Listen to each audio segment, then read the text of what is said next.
Hello अस्सलाम वालेकुम बच्चों, उम्मीद है कि आप सब खैरियत से होंगे और अपनी पढ़ाई कर रहे होंगे। देखिए बच्चों, क्लास 9 यूनिट 3 डायनामिक्स का मैं ऑलरेडी आपको 6 लेक्चर पढ़ा चुका हूँ। तो अगर आपने वो लेक्चर नहीं देखे, आप जाके के ऑनलाइन अकेडमी पे वो लेक्चर देख सकते हैं। देखिए बच्चों, आज है लेक्चर नंबर 7। चलिए स्टार्ट करते हैं आज का लेक्चर। तो आज हम पढ़ेंगे मास और वेट में क्या क्या डिफरेंस है। आज इस टॉपिक को पढ़ेंगे। देखिए मुझे सबसे पहले ये समझना जरूरी है, मास और वेट। मास एक अलग फिजिकल क्वांटिटी है, वेट हमारे पास एक अलग फिजिकल क्वांटिटी है। दोनों अलग अलग फिजिकल क्वांटिटीज हैं बच्चों। कभी बच्चों मास और वेट को आपस में न जोड़ें, ये दोनों अलग फिजिकल क्वांटिटीज हैं। तो चलें बच्चों समझते हैं कि मास क्या है और वेट क्या है। देखिए बच्चों, कुछ पॉइंट्स लिखे हुए हैं, चलें सबको आपको एक्सप्लेन करता हूँ। क्या लिखा बच्चों को? मास का quantity of matter in a body. जो कह रहा है कोई बॉडी है, उसकी अंदर जो क्वांटिटी ऑफ मैटर है उसको हम क्या कहेंगे? उसको हम मास कहेंगे। देखिए मुझे ये मार्कर है, इसके अंदर जो भी क्वांटिटी ऑफ मैटर होगा उसको हम क्या कहेंगे? मास कहेंगे। लेकिन सपोज करते हैं मुझे इसका मास कितना है, 5 ग्राम या 10 ग्राम कहें, 10 ग्राम आप कहें, उसका मतलब जो इसकी मास कितना है? 10 ग्राम। तो जो अगर कोई हैवी ऑब्जेक्ट होगा उसका मास और भी ज्यादा होगा, क्योंकि बच्चों उसमें क्वांटिटी ऑफ मैटर और भी ज्यादा, क्वांटिटी ऑफ मैटर ज्यादा तो मास ज्यादा। इसका मतलब बच्चों जो हमारे पास मास है वो quantity of matter in object, जो कोई ऑब्जेक्ट उसमें क्वांटिटी ऑफ मैटर कितना है उसको हम मास कहेंगे। तो बच्चों मेरे ख्याल में आपको बात समझ आ गया कि मास क्या है। Mass is nothing quantity of matter in a body. किसी बॉडी में क्वांटिटी ऑफ मैटर को मास कहेंगे। तो चलें सेकेंड में बढ़ते हैं बच्चों। क्या लिखा है second point? Mass is always constant. बच्चों कह रहा है कि मास हमेशा कांस्टेंट रहेगा, मास चेंज नहीं होगा। कैसे? देखिए बच्चों, चलो एग्जांपल लेके समझाता हूँ। देखिए बच्चों, अगर इसका मास हमने कहा भाई 10 ग्राम है, तो जो इसका मास यहाँ 10 ग्राम होगा। अगर आप इसको स्पेस में लेके जाओगे वहां भी 10 ग्राम ही रहेगा, इसका मास चेंज नहीं होगा। इसका मतलब क्या हो गया बच्चों? जो ऑब्जेक्ट का मास है वो कांस्टेंट है, वो चेंज नहीं हो रहा बच्चों। बात समझ आ गया? मुझे ये पॉइंट क्या है कि mass is always constant at any place. किसी भी जगह मास क्या होगा? कांस्टेंट रहेगा। और पॉइंट क्या है बच्चों? Unit is KG. तो हमारे पास जो मास है उसका यूनिट क्या है?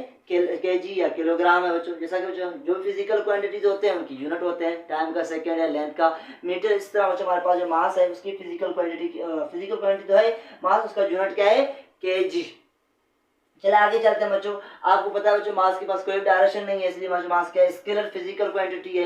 क्या है? स्केल है, इसके पास कोई डायरेक्शन नहीं है। और जो मास को कौन कौन से डिवाइसेस हैं जिनके जरिए मास को मेयर करते हैं? देखिए मुझे यहाँ कुछ डिवाइस लिखे हैं। Measure using pan balance. बच्चों पेन बैलेंस को यूज करके हम मास को मेयर कर सकते हैं, ट्रिपल बीम बैलेंस को, लेवल बैलेंस को या इलेक्ट्रॉनिक बैलेंस को। बच्चों ये जो बैलेंस यहाँ गिवन है, इन सारे बैलेंस को यूज करके हम मास को मेयर कर सकते हैं। जो अगर इसका मास मेयर करना हो या किसी और ऑब्जेक्ट का मास मेयर करना हो तो उसको मास को इन बैलेंस के थ्रू हम मेयर कर सकते हैं। देखिए मुझे ये बैलेंस है, ये ऊपर आप देख रहे हैं कि यहाँ एनिमेशन में आपको दिखाई दे रहा है हमारे पास क्या है बच्चों? ये बैलेंस है। इस तरह की जो बैलेंस में हम मास को मेयर कर सकते हैं। जो उम्मीद है कि आपको ये सारी चीजें समझ आ गए होंगे। जो उम्मीद है कि आपको मास समझ आया होगा। तो मास क्या है बच्चों? Quantity of matter in body. किसी बॉडी में क्वांटिटी ऑफ मैटर कितना है? मास क्या है? हमेशा कांस्टेंट रहेगा।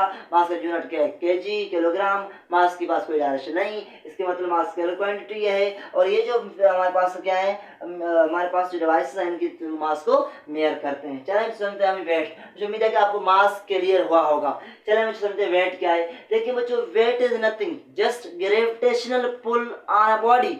किसी बॉडी में जो ग्रेविटेशनल पुल है, किसी बॉडी पे जो ग्रेविटेशनल फोर्स एक्ट कर रहा है उसको हम क्या कहेंगे बच्चों? उसको हम कहेंगे वेट कहेंगे। जो है हमारे पास यहाँ, it is a gravitational force acting on a body. ये हमारे पास क्या है? बेसिकली ग्रेविटेशनल फोर्स है। किसी भी बॉडी पे जो ग्रेविटेशनल फोर्स एक्ट कर रहा है बच्चों उसको हम क्या कहेंगे?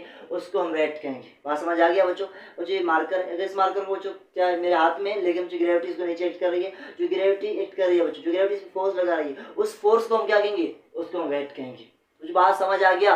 बिल्कुल बच्चों क्लियर हुआ होगा। चलिए हम आगे चलते हैं। It depends on gravity of that place. बच्चों ग्रेविटी पे डिपेंड करेगा। मास कांस्टेंट है, ये कांस्टेंट नहीं है बच्चों, ये क्या है? वेरी करेगा, क्योंकि बच्चों ग्रेविटी पे डिपेंड कर रहा है। आपको पता है बच्चों ग्रेविटी कांस्टेंट नहीं होता, ग्रेविटी हर जगह पे चेंज है।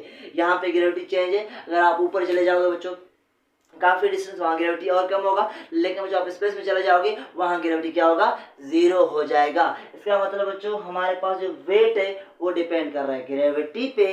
तो इसका मतलब क्या हो गया बच्चों, जैसे जैसे ग्रेविटी डिक्रीज करेगा तो बच्चों मास वेट क्या करेगा बच्चों, वेट भी डिक्रीज करेगा। और जब बच्चों हमारे पास स्पेस में वेट क्या होगा बच्चों, कोई भी ऑब्जेक्ट उसका जो वेट स्पेस में क्या होगा बच्चों, स्पेस में ज़ीरो होगा।